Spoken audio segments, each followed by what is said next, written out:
आप सबों का अध्याय 1 जिसका नाम है भारत संसाधन एवं उपयोग, इसमें स्वागत है। हमारा जो मुख्य उद्देश्य है वो मुख्य उद्देश्य है लघु उत्तरीय प्रश्न और दीर्घ उत्तरीय प्रश्न को सॉल्व करना। पिक्चर से क्लियर है, हालांकि ज्यादा चीजें इस पिक्चर में इंक्लूड नहीं है, फिर भी स्पष्ट है। हम भारत के संसाधन की बात करते हैं। जब हम भारत के संसाधन की बात करेंगे तो हम जो जमीन है भारत के पास उसकी बात करेंगे, वन संपदा की बात करेंगे, खनिज संपदा की बात करेंगे, ये जो नदियां हैं इसके बारे में बात करेंगे, हमारे पास जो वन्य प्राणी है उसके बारे में बात करेंगे, ये जो पेड़ पौधे हैं इन सभी चीजों के बारे में बात करेंगे। तो अपना समय हम लोग बर्बाद नहीं करते हैं, हम लोग चलते हैं, देखते हैं हमारे पास क्या है। तो सबसे पहला चीज क्या होगा, हम लोग लघु उत्तरीय प्रश्न को सॉल्व करेंगे। लघु उत्तरीय प्रश्न को सॉल्व करने के बाद हम लोग दीर्घ उत्तरीय प्रश्न को सॉल्व करेंगे। तो सबसे पहले हम लोग क्या करते हैं, लघु उत्तरीय प्रश्न को सॉल्व करते हैं। तो चलो देखते हैं हमारे पास पहला सवाल क्या है। ठीक है, हमारे सामने पहला सवाल क्या है, कहता है संसाधन को परिभाषित कीजिए। कभी कभी क्या होगा, वहां जो एग्जैक्ट क्वेश्चन होगा वो एग्जैक्ट क्वेश्चन यहाँ नहीं लिखा होगा, उससे मिलता जुलता होगा। कभी कभी हमने ऐसा इसलिए किया है क्योंकि कभी कभी क्वेश्चन में क्या होता है ना, घुमा के पूछता है। तो क्या कहता है, संसाधन को परिभाषित कीजिए। तो चलो परिभाषा देते हैं। लघु उत्तरीय प्रश्न है, हमको 60 शब्दों में इसका आंसर देना है। तो चलो देखते हैं। कहता है प्राकृतिक पदार्थ।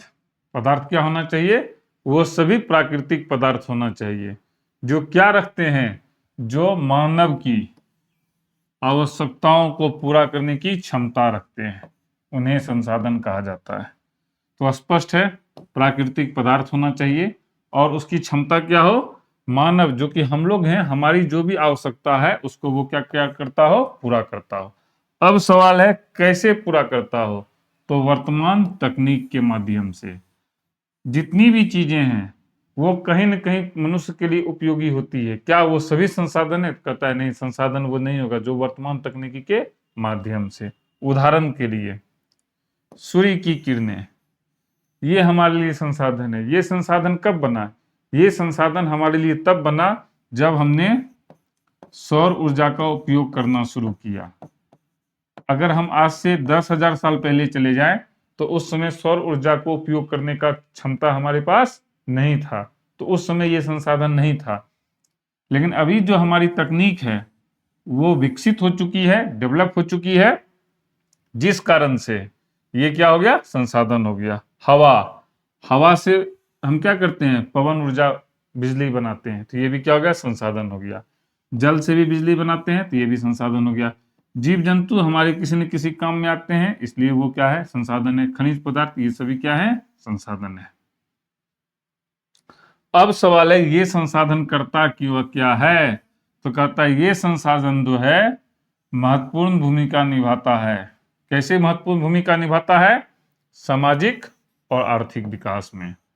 मनुष्य का जो विकास है वो आर्थिक विकास जो कि पैसे से रिलेटेड है, और यह है सामाजिक विकास, उसके जीने के तरीके से ये संबंधित है। तो दोनों के विकास में महत्वपूर्ण भूमिका निभाता है। पहला सवाल खत्म हो गया आंसर। दूसरा सवाल बढ़ते हैं। हमारे पास दूसरा सवाल है, संभावी और संचित कोश संसाधनों के बीच अंतर स्पष्ट कीजिए। हमको क्या कहता है, अंतर कहता है बताने के लिए। किसके बीच में, कहता है एक संभावी संसाधन और दूसरा संचित कोश संसाधन। देखो नाम से ही स्पष्ट है, हम संभावी की बात कर रहे हैं, संभावना यानी भविष्य की बात कर रहे हैं। ठीक है, संचित जो मेरे पास हमने छुपा के रखा है, जो कि बचा के रखा है, इस संसाधन के बारे में कहता है बात करने के लिए। तो अगर हम दोनों का डिफिनेशन भी लिख देंगे तो हमारा काम हो जाएगा, क्योंकि ये लघु उत्तरीय प्रश्न है। चलो समझते हैं। नाम से ही है संभाव्य, यानी भविष्य के संसाधन की हम बात कर रहे हैं। जो भी भविष्य में उपयोग में आएगा, इसका मतलब है हमारे पास वो भी उपलब्ध है। ऐसा संसाधन जो किसी क्षेत्र में उपलब्ध है, यानी वास्तविक रूप से अभी मौजूद है, लेकिन उसका उपयोग नहीं किया जाता है किसी कारणवश से, तो वो क्या हो गया, संभाव्य संसाधन हो गया। भविष्य में उपयोग होगा, इसका मतलब है मेरे पास है। भविष्य में उपयोग क्यों होगा, अभी क्यों नहीं हो रहा है, क्योंकि किसी कारणवश से वो अभी उपयोग में नहीं हो रहा है। लेकिन क्या, लेकिन भविष्य में उसके उपयोग की पूरी संभावना होती है। अब जैसे देखो, राजस्थान और गुजरात की पवन ऊर्जा और सौर ऊर्जा की बात करते हैं। देखो यहाँ क्या है ना, रेगिस्तान है, पेड़ पौधा वहां नहीं है, तो पेड़ पौधा नहीं होने की वजह से क्या है, वहां पर सौर ऊर्जा, सूर्य की प्रचंड गर्मी पड़ती है तो उससे हम लोग बिजली बना सकते हैं और बनाया भी जा रहा है। तो ये हमारा हो गया संभावित संसाधन। पवन ऊर्जा, जब वहां हवा चलेगी तो बहुत तेज रफ्तार में चलेगी, तो क्या होगा, उस पवन से बिजली बनाई जाएगी। समुद्र के किनारे है गुजरात, तो वहां पवन ऊर्जा की संभावना है। तो ये सब क्या हो गया, संभावित संसाधन हो गया। अब आते हैं संचित संसाधन, यानी क्या है हमारे पास बचा हुआ संसाधन। ऐसे संसाधन जिनके बारे में जानकारी होती है वे कहाँ हैं और उनका उपयोग कैसे किया जा सकता है, परंतु अभी उनका दोहन शुरू नहीं हुआ है। जैसे क्लियर, जानकारी होती है, हमको जानकारी है कहाँ है और उनका उपयोग कैसे किया जा सकता है।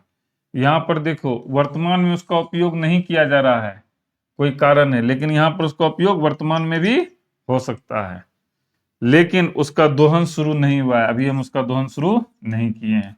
ऐसे संसाधन को भविष्य के लिए संचित करके रखा जाता है। हमने भविष्य के लिए बचा के रखा है, हमें सब चीज है ही, मेरे पास जो चीज है वो जब खत्म हो जाएगा तब हम इसका इस्तेमाल करेंगे। जैसे थोरियम से विद्युत उत्पादन की संभावना, यूरेनियम थोरियम होता है ना, तो ये एक प्रकार है, इससे हम क्या कर सकते हैं, बिजली बना सकते हैं। इसकी जानकारी भी हमारे पास है, परंतु हमने इसको बचा के रखा है। जब सारी चीजें खत्म हो जाएगी तब हम इसके इस्तेमाल से विद्युत यानी इलेक्ट्रिसिटी बनाएंगे। तो क्लियर हो गया, आगे बढ़ते हैं, देखते हैं हमारे पास क्या है। संसाधन संरक्षण की उपयोगिता पर प्रकाश डालें। गुड, हमारे पास तीसरा नंबर सवाल है, संसाधन संरक्षण की उपयोगिता पर प्रकाश डालें। तो हम क्या कर रहे हैं, सबसे पहले हम लोग प्रश्न को समझते हैं। हम संसाधन के संरक्षण की बात कर रहे हैं, तो 60 शब्द में ही देना है, चलो समझते हैं। कहता है विश्व का जितना भी विभिन्न हिस्सा है सब में संसाधनों का जो वितरण है वो क्या है, असमान है। क्या है, असमान है।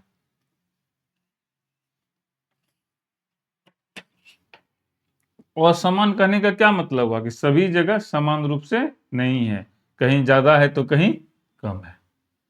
इसी बात को लिखा है, कुछ क्षेत्रों में जो संसाधन है उसकी क्या है, अधिकता है, और कुछ में क्या है, कमी है। यानी अधिक है और कम है, किसका क्या मतलब हुआ, क्योंकि असमान है।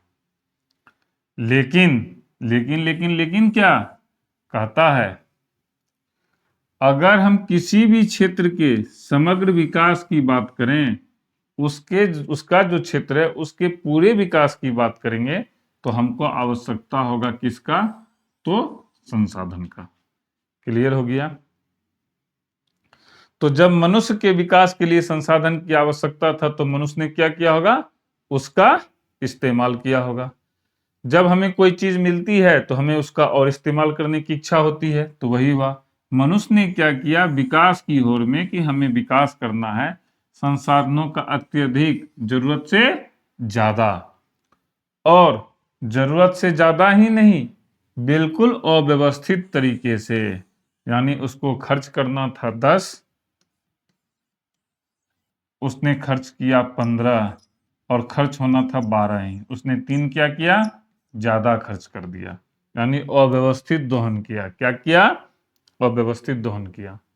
इससे क्या हुआ, जब कोई चीज अव्यवस्थित और अत्यधिक रूप से होगा तो अति सर्वत्र वर्जित, अति जो है, अधिकता जो है हमेशा खराब होती है।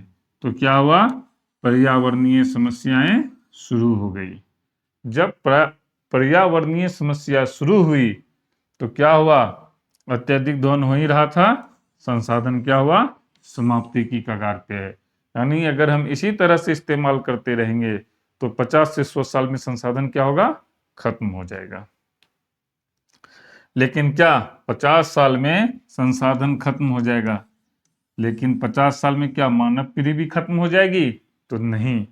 तो हमें क्या करना होगा?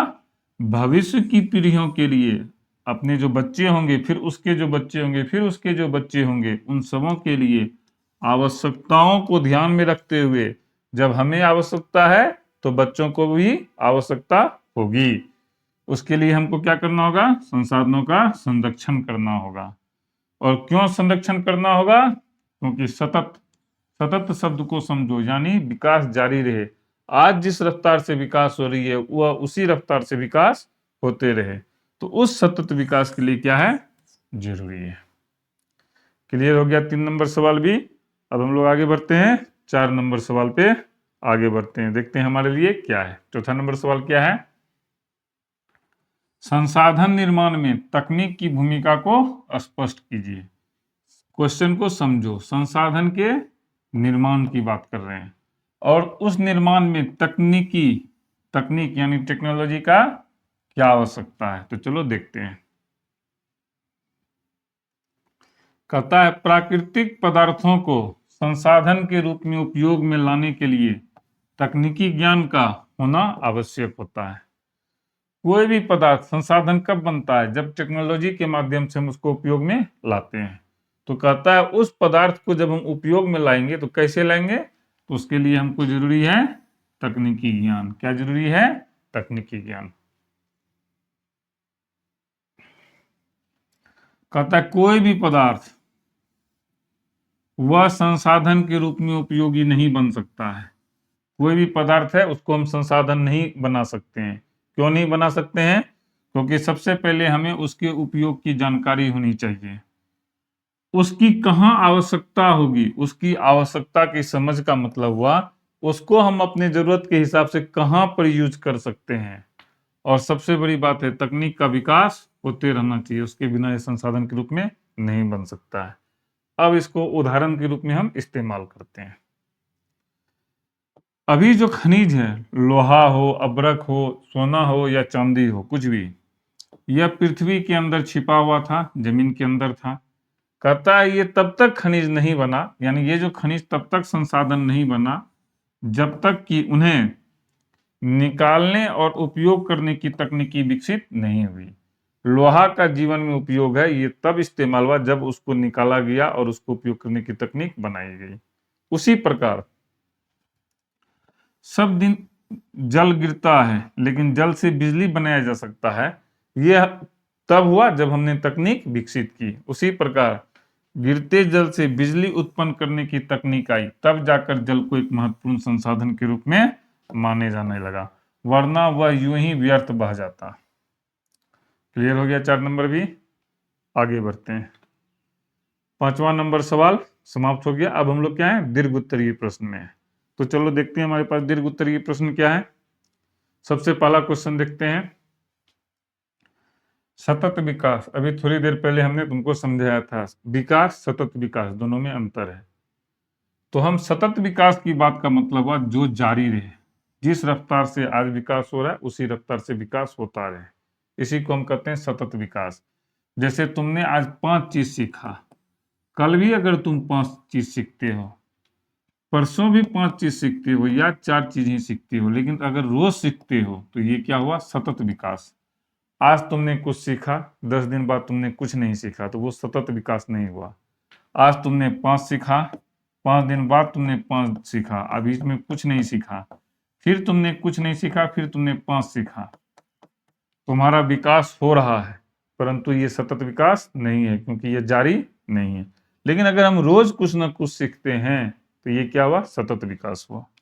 तो चलो अब समझते हैं। संसाधनों का हम क्या कर रहे हैं? अत्यधिक दोहन कर रहे हैं। हम क्या कर रहे हैं? अत्यधिक दोहन कर रहे हैं। दोहन मतलब इस्तेमाल कर रहे हैं।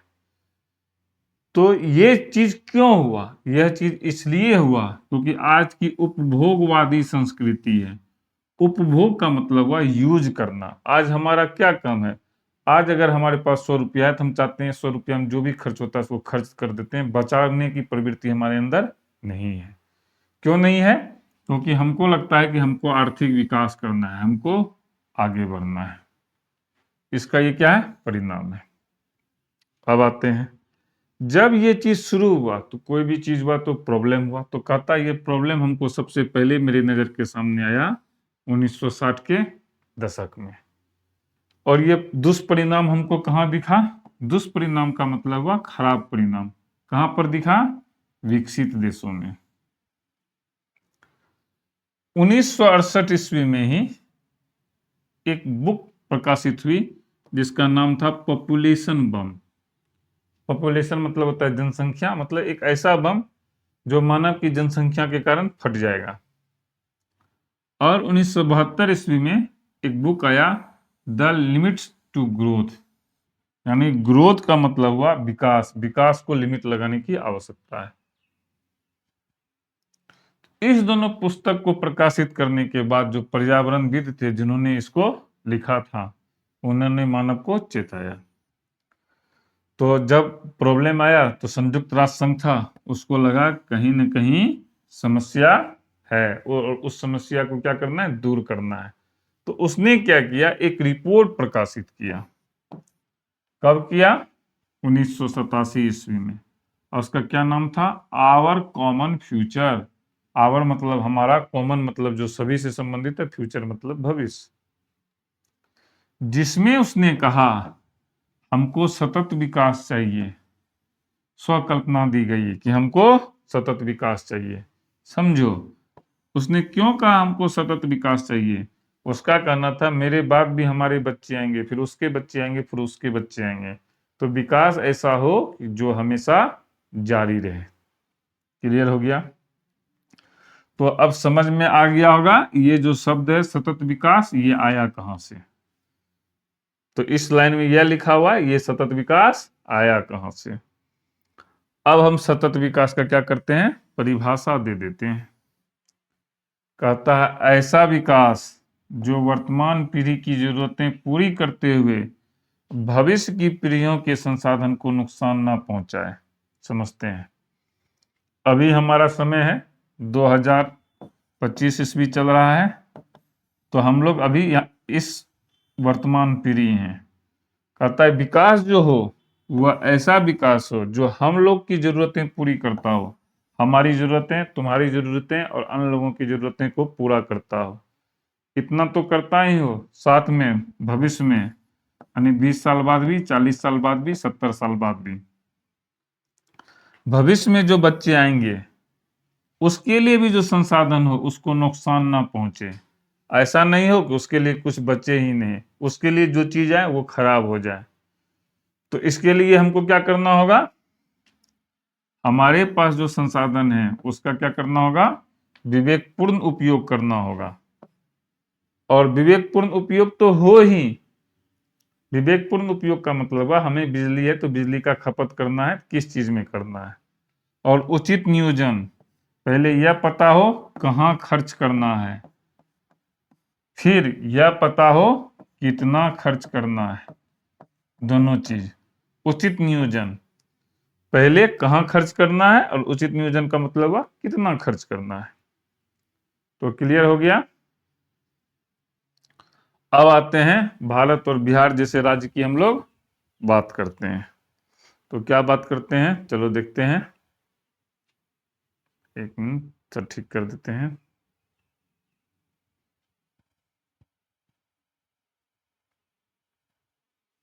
गुड। भारत अपना देश है और हम लोग पढ़ रहे हैं बिहार राज्य में। कहता है यहाँ पर क्या है, क्षेत्रीय असंतुलन है। अगर हम अपने देश की बात करेंगे तो वहां भी क्षेत्रीय असंतुलन है, और अपने राज्य की बात करेंगे तो वहां भी क्षेत्रीय असंतुलन है। क्षेत्रीय असंतुलन होने से क्या होता है, सभी जगह का समान विकास नहीं होता है। कहता है कि उसको हमको क्या करना है, दूर करना है।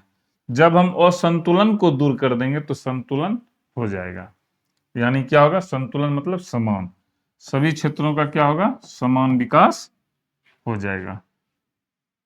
अतः इसलिए आज वैश्विक स्तर पर, वैश्विक स्तर बोले तो बिहार राज्य या भारत राज्य की बात मत कीजिए, पूरे विश्व की बात कीजिए। क्योंकि आज के डेट में पूरा विश्व क्या है, एक गांव हो चुका है, सभी एक दूसरे से कनेक्टेड हो चुका है। सतत विकास को अपनाना ही समय की क्या है, मांग है। क्लियर हो गया पहला नंबर। आगे बढ़ते हैं दूसरा नंबर की ओर, देखते हैं दूसरा नंबर क्या है। स्वामित्व के आधार पर संसाधनों के विभिन्न प्रकारों का वर्णन करें। देखो क्लियर है, हमको क्या करना है, विभिन्न प्रकार के बारे में बताना है। और कहता है आधार भी इसने तय कर दिया है, कैसे बताना है, स्वामित्व, स्वामी, स्वामी से बना है स्वामित्व, और स्वामी का मतलब होता है मालिक। तो चलो देखते हैं। संसाधन मानव समाज के विकास की नींव है, कोई नया चीज नहीं है, पढ़ते पढ़ते समझ गया है। तो यह जो नींव है उसको हम स्वामित्व के आधार पर 4 भागों में बांटा जाता है। कितने भागों में बांटा जा रहा है, 4 भागों में बांटा जा रहा है। चलो देखते हैं कौन कौन है।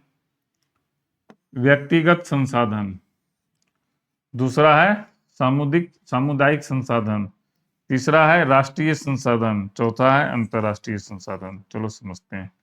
पहले हम एक व्यक्ति की बात करते हैं, जो सिर्फ एक ही व्यक्ति का है। यह भी एक संसाधन है क्योंकि हम इसको उपयोग करके अपने जीवन की आवश्यकता को पूर्ति कर रहे हैं। इसका मालिक मैं हूं तो ये क्या हो गया, व्यक्तिगत संसाधन हुआ। ऐसा संसाधन जो किसी व्यक्ति के स्वामित्व में होते हैं, जिसका कोई मालिक एक व्यक्ति हो। जैसे जमीन का मालिक कोई एक व्यक्ति होता है, किसी व्यक्ति का जमीन है जिस पर वो खेती करता है, मकान का भी मालिक और बाग बगीचे का भी मालिक। हमने बात किया एक व्यक्ति का। अब कहता है कि कोई ऐसा संसाधन जिसका एक से ज्यादा व्यक्ति अगर मालिक हो तो कहेगा उसको हम कहेंगे सामुदायिक, यानी समुदाय, एक से ज्यादा, यानी पूरे समुदाय। अभी एक व्यक्ति या उसका परिवार यूज हो रहा था, अब क्या किया, पूरा समाज उसका उपयोग कर रहा है। जैसे पंचायत भवन, ठीक है, पूरा समाज उसमें बैठता है। मंदिर, किसी गांव में अगर मंदिर है तो सभी लोग मंदिर जाते हैं। तालाब अगर है तो सभी लोग जाते हैं, और खेल के मैदान। अब व्यक्ति व्यक्ति से हो गया 100 व्यक्ति का समाज।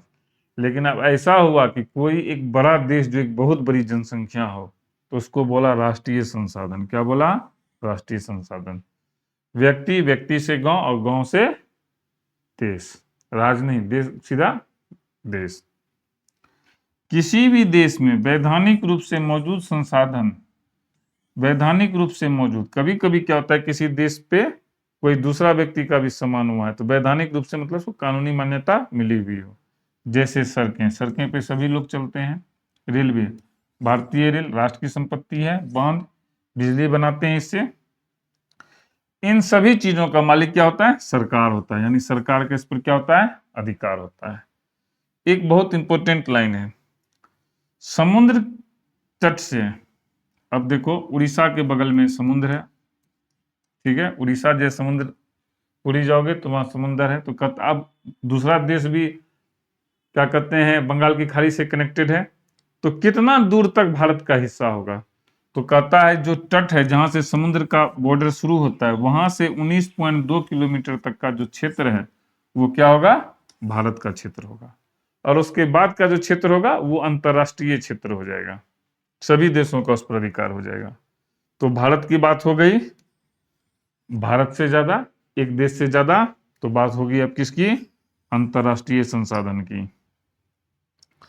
कहता है समुद्री क्षेत्र का वह भाग जो किसी भी एक देश के अधिकार में नहीं होता है। 19.2 किलोमीटर तक भारत का क्षेत्र है, उसके बाद का जो क्षेत्र है वो सभी देश का क्षेत्र है। वो क्या है, सभी देश का क्षेत्र है। तो वो जो हुआ तो सभी देश का मतलब हो गया, यानी क्या है, एक राष्ट्र से ज्यादा राष्ट्र, यानी अंतरराष्ट्रीय राष्ट्र। ऐसे साधनों का उपयोग करने के लिए क्या होता है, अब कोई व्यक्ति 50 किलोमीटर में जाकर के उसको अगर तेल मिल गया तो उसको क्या करना होगा, अंतरराष्ट्रीय संस्था जो कि संयुक्त राष्ट्र संघ है, उससे क्या करना होगा, उसको अनुमति लेना पड़ेगा। तो इस प्रकार क्या देख रहे हैं हम, संसाधनों का जो वर्गीकरण है उसके स्वामित्व के आधार पर आधारित होता है। तो क्लियर हो गया, हमने एक भी बना लिया, दो भी बना दिया। अब ये समाप्त हो गया। इसी का क्या है ना, ये जो चैप्टर 1 है इसी को 4-5 खंड में विभाजित करके किताब में डाला गया है। तो अब हम इसका 1 का क पढ़ेंगे अगली वीडियो में। तो यहाँ पर इतना ही रहने देते हैं। ईश्वर आप लोगों को सफलता प्रदान करे। धन्यवाद।